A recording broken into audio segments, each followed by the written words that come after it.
प्रतिमा एक मध्यम वर्गीय परिवार की एक छोटे शहर की शालीन सी लड़की थी। परिवार में माँ पापा और एक छोटी बहन थी। पिता का छोटा सा बिजनेस था जिससे गुजर बसर में कोई दिक्कत नहीं होती थी। घर का माहौल भी सौहार्दपूर्ण ही रहता था। छोटी मोटी बहस को छोड़कर प्रतिज्ञा की ग्रेजुएशन की पढ़ाई समाप्त होते ही माता पिता ने अच्छा घर बार देखकर उसका विवाह सुनिश्चित कर दिया। प्रतिज्ञा ने बड़ा मनुहार किया कि उसे आगे पढ़ने दिया जाए। वो नौकरी भी करना चाहती है, परंतु पिता राम स्वरूप ने कहा, बेटी हमें अपनी जिम्मेदारी पूरी करने दो। गांव समाज में भी लोग पूछते रहते हैं, बिटिया की शादी कब कर रहे हैं और ग्रेजुएशन तो हो चुका तुम्हारा। ससुराल वाले भी अच्छे मिल गए हैं। लड़का बड़े शहर में नौकरी करता है, अच्छी तनख्वाह है। माता पिता भी सज्जन लोग हैं।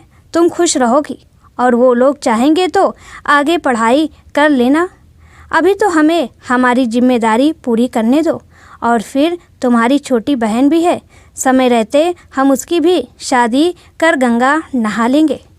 प्रतिज्ञा फिर भी कोशिश करती रही समझाने की, लेकिन हर बार यही प्रत्युत्तर पाकर उसने अपने मन को समझा लिया।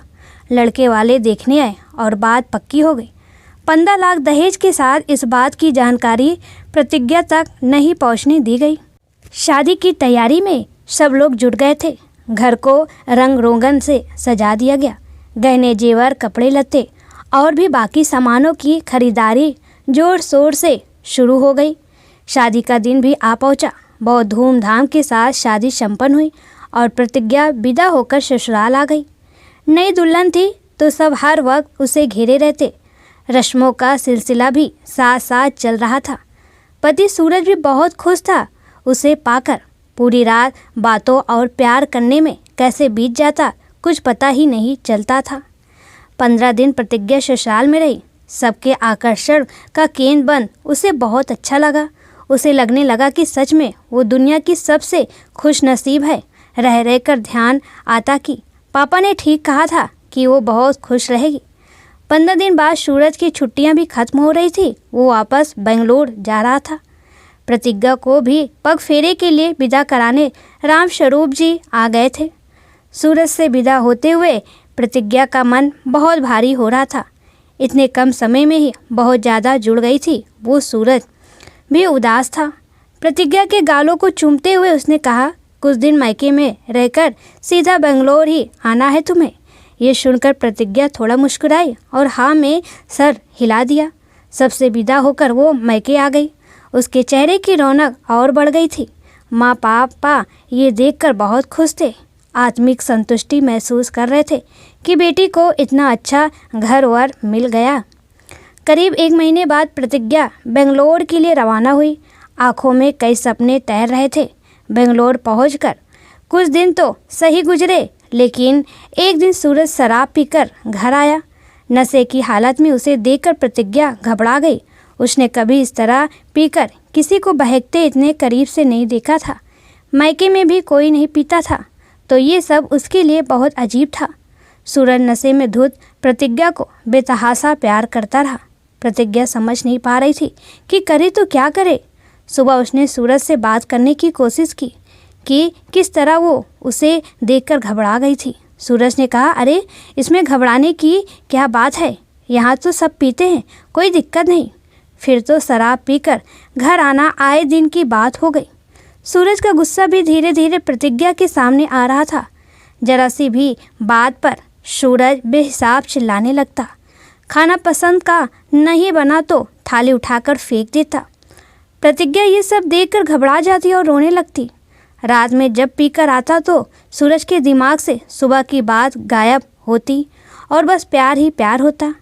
इसी तरह एक रात बहकते हुए उसने प्रतिज्ञा से पूछा, जाने मन मैं जो बोलूँगा करोगी?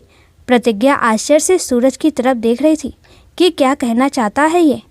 सूरज ने लड़खती जबान से कहा, तुम वाइब शॉपिंग में मेरा साथ दोगे? प्रतिज्ञा ने यह शब्द पहली बार सुना था। उसने पूछा, आप क्या बोल रहे हो? मेरी कुछ समझ में नहीं आ रहा, क्या मतलब होता है इस शब्द का? सूरज ने उसे बताया कि हम किसी कपल के साथ वाइफ की अदला बदली करेंगे, तुम दूसरे के पास और उसकी वाइफ मेरे साथ। सुनते ही प्रतिज्ञा के कान झनझना गए, आँख से आंसू गिर पड़ा। ये क्या गंदी बात कर रहे हैं आप? आपको कुछ समझ में भी आ रहा है जो आप बोल रहे हैं? सूरज ने एक मैगजीन दिखाते हुए कहा, ये देखो, इस मैगजीन में कितने लोगों ने ऐड दिया है वाइफ शॉपिंग के लिए। बहुत लोग करते हैं, मज़ा आएगा। प्रतिज्ञा गुस्से से खड़ी हो गई और मैगजीन हाथ से छीन कर फेंक दिया और दूसरे कमरे में जाकर दरवाज़ा बंद कर लिया। पूरी रात रोते रोते ही गुजरी। वो सोच भी नहीं पा रही थी कि सूरज ये सब कह भी कैसे सकता है। सुबह सूरज बिल्कुल नॉर्मल था, जैसे रात में कुछ हुआ ही ना हो। प्रतिज्ञा ने नाश्ता बनाकर उसके सामने रख दिया। उससे बात नहीं कर रही थी, लेकिन सूरज को इससे कोई फ़र्क नहीं पड़ा। नाश्ता करके वो ऑफिस के लिए निकल पड़ा। 2-3 दिन बाद फिर से सूरज पीकर आया और पिछली बार की तरह ही अनाप शनाप बोलता रहा और प्रतिज्ञा सुनकर रोती रही। प्रतिज्ञा किससे ये सब कहे समझ नहीं पा रही थी। सोचते सोचते चक्कर खाकर गिर पड़ी। सूरज ने देखा तो जल्दी उसे उठाकर हॉस्पिटल भागा। चेकअप के बाद डॉक्टर ने कहा, घबराने की कोई बात नहीं है, इस समय ऐसा हो जाता है। बधाई हो, आप पापा बनने वाले हैं। सुनकर प्रतिज्ञा बहुत खुश हुई। उसे लगा अब सब ठीक हो जाएगा, लेकिन सूरज के चेहरे पर कोई विशेष प्रसन्नता के भाव नहीं थे। प्रतिज्ञा को लेकर वो घर आ गया। सुबह होने पर प्रतिज्ञा ने ये खुशखबरी अपने माता पिता और सास ससुर को फ़ोन करके बताया। सब बहुत खुश हुए, ढेर सारा आशीर्वाद दिया। फिर 9 महीने सब थोड़ा ठीक ठाक रहा। सूरज का पीना तो नहीं रुका, लेकिन बाकी फालतू की बातें वो नहीं करता था प्रतिज्ञा के साथ। प्रतिज्ञा भी राहत महसूस करती थी कि सब ठीक हो गया। एक बुरा वक्त समझकर सब अपने दिमाग से निकाल दिया था और आने वाले बच्चे के सपने देखती रहती थी। समय आने पर उसने एक प्यारी गुड़िया को जन्म दिया। माता पिता, बहन, सास ससुर सब आए। 1 महीने सब साथ रहे। प्रतिज्ञा और बच्ची की अच्छी देखभाल हुई। इस बीच सूरज भी ड्रिंक करके नहीं आता था। सब कुछ बहुत अच्छा रहा। सबके जाने के बाद सूरज का ड्रिंक फिर से चालू हो गया। छोटी बच्ची के कारण प्रतिज्ञा को कई बार जागना पड़ता था दूध पिलाने के लिए, और बाकी समय सूरज परेशान करता था।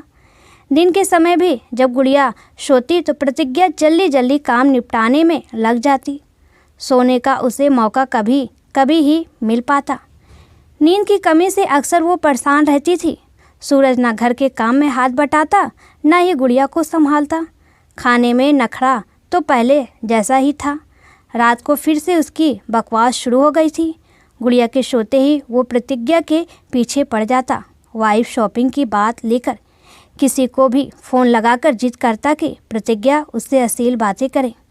लाख मना करने पर भी वो मानता नहीं और फ़ोन लगाकर प्रतिज्ञा के कान से सटा देता। प्रतिज्ञा कुछ भी बोलती नहीं तो उस पर चिल्लाने लगता। डर कर गुड़िया भी उठ जाती और रोने लगती। अब तो लगभग ये हर रात की बात हो गई थी। परेशान होकर कई बार प्रतिज्ञा ने सोचा सब छोड़कर मायके लौट जाए, पर फिर ख्याल आ जाता कि सब लोग तरह तरह की बात बनाएंगे। समाज की मानसिकता है कि दोस्त औरत की ही समझा जाता है। छोटी बहन की शादी में भी अड़चन आ जाएगी कि जब बड़ी रिश्ता नहीं निभा सकी तो छोटी क्या निभाएगी। माँ पापा का भी ख्याल आ जाता कि कितना खर्च किया था उन्होंने इस शादी में, कोई कसर नहीं छोड़ी थी। कितने दुखी हो जाएंगे वो लोग भी। अब तो गुड़िया की भी जिम्मेदारी है, उन पर बोझ कैसे बन जाऊँ। एक दिन परेशान होकर प्रतिज्ञा ने अपनी मम्मी को फ़ोन पर इशारों में बताने की कोशिश की। बोली, मम्मी, आप लोगों ने मेरी शादी जल्दबाजी में कर दी। देखा सुना नहीं ठीक से। सूरज कितना गुस्सैल है और ड्रिंक भी करता है। खुलकर प्रतिज्ञा सारी बात नहीं बता पाई। उसे लगा माँ बहुत दुखी हो जाएगी। माँ ने कहा, बेटा, हमने तो अच्छा परिवार और अच्छी नौकरी देखकर तुम्हारा रिश्ता कर दिया। अब कोई गन्ने में गुड़ डालकर तो बोता नहीं कि गन्ना मीठा ही निकले। वो तो किसान की किस्मत, मीठा निकला तो अच्छा, नहीं निकला तो भी उसकी किस्मत। ये सुनकर प्रतिज्ञा को बहुत दुख हुआ कि सबको बस अपनी जिम्मेदारी पूरी करने की पड़ी थी। उसने सोच लिया कि अब कभी मैं इनसे अपनी बात नहीं कहूँगी। मेरी समस्या है, मैं खुद ही निपटूंगी। जब मेरी ही माँ ये बोल रही है तो सास से बात करने का कोई फ़ायदा नहीं। वैसे भी सूरज उनका इकलौता बेटा है, उसकी कमाई से ही घर चल रहा है। सब मुझे ही गलत बता देंगे। उसे कोई कुछ नहीं कहेगा। इसी तरह दिन बीत रहे थे। कभी झगड़ा पाती से कभी रोने लगती, पर किसी भी बात का सूरज पर कोई असर नहीं होता। वो अपनी हरकतों से बाज ही नहीं आता। गुड़िया अब करीब करीब 1.5 साल की हो गई थी। अक्सर झगड़ों को तेज आवाज़ से डर कर उठ जाती और रोने लगती। प्रतिज्ञा महसूस कर रही थी कि अब वो बहुत डरी डरी रहने लगी थी। सूरज को देखते ही दुबक जाती। एक दिन प्रतिज्ञा ने रात दिन की इस परेशानी से तंग आकर सूरज से कहा, तुम जो बोलोगे मैं करूँगी, बस तुम पीना कम कर दो और घर का माहौल शांत रखो। गुड़िया छोटी है, वो इतना डर गई है इस उम्र में ही कि उसका उचित विकास रुक जाएगा। प्लीज़, ये बोलकर प्रतिज्ञा बेतहासा रोने लगी। लेकिन सूरज तो खुश हो गया। प्रतिज्ञा का हाथ अपने हाथ में लेकर बोला, अरे रो मत, तुमने आज मुझे खुश कर दिया है। मैं कोई झगड़ा नहीं करूँगा।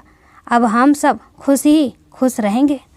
सूरज ने अपने फ़ोन से एक नंबर निकालकर प्रतिज्ञा को दिया और बोला, इससे बात करो। बोलो तुम कॉल गर्ल हो और तुम्हें काम चाहिए। प्रतिज्ञा सुन हो गई थी। मनुष्य और समाज का इतना घिनौना रूप देखकर बेजान सी उसने नंबर ले लिया और फ़ोन लगाया। दूसरी तरफ से एक अधेड़ उम्र की महिला की आवाज़ आई। जैसा जैसा सूरज सिखाता गया, प्रतिज्ञा बात करती गई। अंत में उस अधेड़ महिला रानी ने कहा, कल 11 बजे आकर मिलो, और पता बताकर फ़ोन रख दिया। सूरज खुशी से झूम गया। प्रतिज्ञा को पकड़कर गोल गोल घुमाने लगा। प्रतिज्ञा सोचती रह गई कि ये इंसान है या हैवान जिसे अपनी ही बीवी को किसी से गंदी बात करवाकर मज़ा आता है। ये कौन सा सुख है? कितना मानसिक रूप से विकृत इंसान है। अगले दिन सूरज ऑफिस नहीं गया। छुट्टी लेकर प्रतिज्ञा को लेकर रानी के पास गया। खुद गुड़िया को लेकर पास के पार्क में रुक गया और प्रतिज्ञा को अकेले रानी के पास जाने को कहा। जाने के पहले बहुत सी हिदायत की और कहा, जैसा कहा है वैसा ही कहना। प्रतिज्ञा जब अंदर गई तो देखा सामने कमरे में एक अधेड़ उम्र की मोटी सी महिला बैठी थी। आँख में भर भर कर काजल लगाया था और पान चबा रही थी। ओठ के कोने हल्का सा पीक बाहर निकल रहा था। डरते डरते प्रतिज्ञा ने कहा कि मुझे रानी से मिलना है, कल फ़ोन पर मेरी बात हुई थी। महिला ने कहा, हाँ बोलो, मैं ही रानी हूँ। प्रतिज्ञा ने कहा, जी मेरी कल आपसे बात हुई थी काम के सिलसिले में। मेरा नाम प्रतिज्ञा है। महिला ने उसे ऊपर से नीचे तक घूर कर देखा और बोली, अच्छे घर की लगती हो, इस लाइन में कहाँ से आ गई? प्रतिज्ञा ने रटा रटाया जवाब दिया, जी पति का बिजनेस डूब गया, आर्थिक संकट से घिर गए हैं, कोई मदद करने वाला नहीं और कोई चारा नज़र नहीं आ रहा। रानी ने पूछा, मेरा नंबर कहाँ से मिला? उसे शक हुआ कि पुलिस की कोई चाल तो नहीं। प्रतिज्ञा ने कहा, रोजी से मिला आपका नंबर। ऐसा बोलने के लिए भी सूरज ने सिखाया था। रानी कुछ याद करती हुई बोली, अच्छा, रोजी ने दिया है नंबर, फिर ठीक है, मैं तुम्हें कल फ़ोन करके बताती हूँ कब कहाँ आना है। अब तुम जाओ, पीकदान में थूकते हुए रानी ने कहा। प्रतिज्ञा बाहर आ गई और सूरज की तरफ बढ़ चली। उसकी हालत एक रिपोर्ट जैसी हो चुकी थी। अगले दिन 11 बजे के करीब प्रतिज्ञा की रानी का फ़ोन आया। उसने कहा, शाम 7 बजे रॉयल पैलेस होटल कमरा नंबर 304 में चली जाना। प्रतिज्ञा ने सूरज को फ़ोन करके बताया तो सूरज ने खुश होकर कहा, मैं जल्दी निकलता हूँ, ऑफिस से तुम्हें लेकर चलूँगा, गुड़िया को भी संभाल लूँगा। प्रतिज्ञा ने सूनी आँखों से गुड़िया की तरफ देखा जो चैन से सो रही थी, तो अपना काम निपटाने में लग गई। शाम करीब 6 बजे सूरज घर पहुँच गया। प्रतिज्ञा और गुड़िया को लेकर रॉयल पैलेस होटल के लिए निकल गया। वहाँ पहुंचकर उसने प्रतिज्ञा को कुछ हिदायत दी और कहा, मैं यहीं पास में किसी पार्क में रहूँगा, गुड़िया भी खेलती रहेगी, तुम जाओ। प्रतिज्ञा कमरा नंबर 304 में पहुंची तो देखा वहाँ 2 लड़कियां और मौजूद थीं। 3 आदमी भी थे। उसको देखते ही सब मुस्कुराया और बैठने को कहा। फिर तीनों आदमियों ने एक एक लड़की पसंद की और अलग अलग रूम में चले गए। प्रतिज्ञा भी एक के साथ अलग रूम में चली गई। जिसके साथ वो थी उसने अपना नाम राजेश बताया। राजेश ने ड्रिंक्स ऑर्डर किया और प्रतिज्ञा से पूछा कि आप कुछ खाएंगी? प्रतिज्ञा ने कहा, आप जो चाहे मंगा लें। राजेश ने ऑर्डर कर दिया। फिर सोफे पर बैठते हुए कहा, आप भी फ्री हो जाइए, कुछ असहज लग रही हैं। प्रतिज्ञा ने खुद को संभालते हुए कहा, नहीं तो, और थोड़ा पीछे हटकर बैठ गई। राजेश ने ड्रिंक बनाते हुए बात शुरू की, आपको देखकर लगता है कि आप इस लाइन में नई हैं। अच्छे घर की मालूम होती हैं। प्रतिज्ञा सर झुकाए बैठी सुन रही थी। तभी राजेश ने गिलास उसकी तरफ बढ़ाया। प्रतिज्ञा ने हड़बड़ाते हुए कहा, ना मैं नहीं पीती, आप पीजिए। राजेश ने कहा, अरे ऐसा कैसे, पीना तो पड़ेगा, मेरा साथ देने के लिए पीजिए, और गिलास उसके ओठों से लगा दिया। प्रतिज्ञा के मुंह से छूट जाते ही कड़वाहट से वो परेशान हो गई। 2-4 घूंट के बाद उसे सब कुछ हल्का हल्का लगने लगा जैसे हवा में उड़ रही है। राजेश ने फिर वही सवाल किया कि क्या मजबूरी थी जो वो इस लाइन में आ गई। अब तक प्रतिज्ञा के सर पर हल्का हल्का नशा सवार हो चुका था। सवाल सुनकर वो भावुक हो गई। उसकी आँख से झरझर आंसू गिरने लगे। राजेश परेशान हो गया। उसने कहा, अरे रोइए नहीं, कोई बात नहीं बताना है तो मत बताइए, हम कुछ और बात करते हैं। प्रतिज्ञा ने अपने रोम में बही जा रही थी। उसने जो भी उसके साथ हुआ था सब सच बताने लगी। फिर कहा, मेरे हस्बैंड और बेटी पास ही पार्क में है, वहीं मेरा इंतज़ार कर रहे हैं, प्लीज़ मुझे जाने दीजिए। राजेश शायद उतना बुरा इंसान भी नहीं था। उसने कहा, ठीक है जाओ। सुनते ही प्रतिज्ञा वहाँ से निकल गई। बाहर आकर उसने सूरज को फ़ोन किया, आ जाओ लेने। घर पहुंचकर सूरज उसे परेशान करने लगा कि बताओ क्या क्या हुआ। वो बहुत उत्साहित था सब जानने के लिए। प्रतिज्ञा को पिया हुआ देखकर भी उसे बहुत खुशी हो रही थी। प्रतिज्ञा नशे में तो थी पर दिमाग पूरी तरह सुन नहीं था। उसने सोचा अगर सच बता दूंगी तो सूरज चिल्लम चिल्ली शुरू कर देगा और गुड़िया जो सो चुकी है डर कर उठ जाएगी। इसलिए उसने सूरज को मनगढ़ंत कहानी सुना दी। सुनकर सूरज को उम्मीद सा छा गया और बहुत देर तक वो प्रतिज्ञा के शरीर के साथ खेलता रहा। प्रतिज्ञा का मन तो मर चुका था, बस शरीर से पड़ी रही।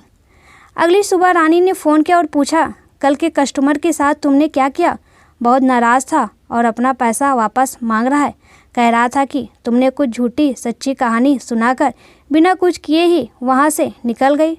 ऐसे काम नहीं चलेगा, करना है तो ठीक से करो। और हाँ, आज शाम 7 बजे फिर से चली जाना, होटल वही है, बस कमरा नंबर 307 में दूसरा आदमी है और कल वाले पैसे लेती आना, वापस करने हैं। प्रतिज्ञा शांति से सारी बातें सुनती रही और हाँ कहकर फ़ोन रख दिया। सूरज को फ़ोन करके बात किया। टाइम पर सूरज घर पहुंच गया और बोला, चलो। प्रतिज्ञा ने कहा, तुम घर पर ही रहो और गुड़िया को संभालो, मैं देख चुकी हूँ, चली जाऊँगी। इस तरह 4-5 महीने यही सब चलता रहा। प्रतिज्ञा करीब 15-16 आदमियों से मिली। जो भी पैसे मिलते चुपचाप गुल्लक में डाल देती। सूरज को पैसे से कुछ लेना देना नहीं था, कभी पूछता भी नहीं। लेकिन वहाँ क्या होता उसकी पूरी कहानी बड़े मज़े लेकर सुनता और फिर प्रतिज्ञा के शरीर से खेलने लगता। जिन लोगों से प्रतिज्ञा का मिलना हुआ उसमें से एक था सतीश। वो तलाकशुदा था। उसे शांत प्रतिज्ञा बहुत पसंद थी। हफ्ते में एक बार तो उसको बुलाता ही था। उस दिन भी वो सतीश के बुलाने पर ही गई थी, पर आज सतीश उससे जिद कर बैठा था कि तुम पूरी रात मेरे साथ रहो प्लीज़। प्रतिज्ञा ने बहुत समझाने की कोशिश की, कहा मेरी छोटी बच्ची है, वो मेरे बिना नहीं रह पाएगी। लेकिन सतीश कुछ सुनने को तैयार नहीं था। उसने कहा 5 की जगह 15,000 देगा, प्लीज़ रुक जाओ। प्रतिज्ञा ने सूरज को फ़ोन लगाया और बताया कि क्या स्थिति है। सुनते ही सूरज ने कहा, हाँ रुक जाओ, गुड़िया की चिंता मत करो, मैं उसका ध्यान रख लूँगा और उसे सुला भी दूँगा। तुम तो बस आकर मुझे सब बताना, पूरी रात तुम लोगों ने क्या क्या किया। रात के करीब 10 बजने को थे, तभी प्रतिज्ञा के फ़ोन पर सूरज का कॉल आया।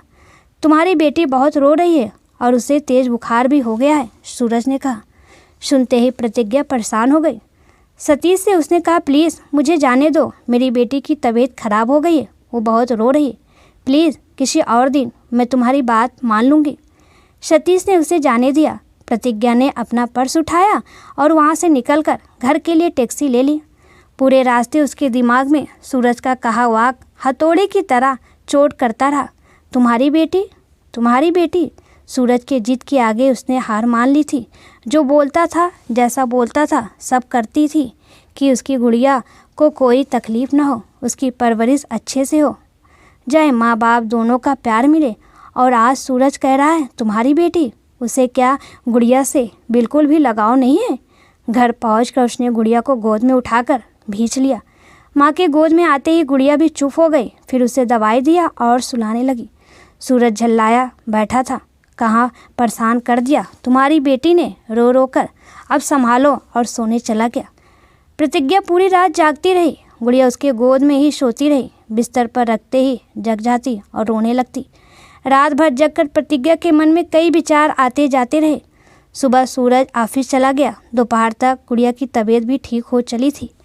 प्रतिज्ञा अब एक फैसला ले चुकी थी। उसने एक बैग में अपने और गुड़िया के कपड़े रखे, कुछ और भी ज़रूरी सामान रखा। फिर गुल्लक निकाल कर खोला और पैसे गिनने लगी। 1.5 लाख के करीब थे, वो भी उसने बैग में संभाल कर रख लिया। और सूरज के घर लौटने से पहले गुड़िया को गोद में उठाया, बैग लिया और घर से निकल पड़ी। फ़ोन भी घर पर ही छोड़ दिया, जिससे सूरज या उसके माँ बाप भी कभी खोज ना पाए। प्रतिज्ञा के मन में अब सुकून था। खुद की हिम्मत पर यकीन हो चला था कि वो अपना और गुड़िया दोनों की देखभाल कर सकती है। बस ये रात बीतने के बाद उसके जीवन में एक नया उजाला होगा। उसे अब परवाह नहीं थी कि दुनिया क्या कहेगी। उसे अब बस अपना और गुड़िया का जीवन संवारना था, एक नई शुरुआत करनी थी। उसने बदतमीज पति से छुटकारा पा लिया था। सच में दोस्तों, एक माँ अपने बच्चों के लिए किसी भी हद तक गिर सकती है। अपनी प्यारी माँ के लिए कमेंट ज़रूर कीजिएगा।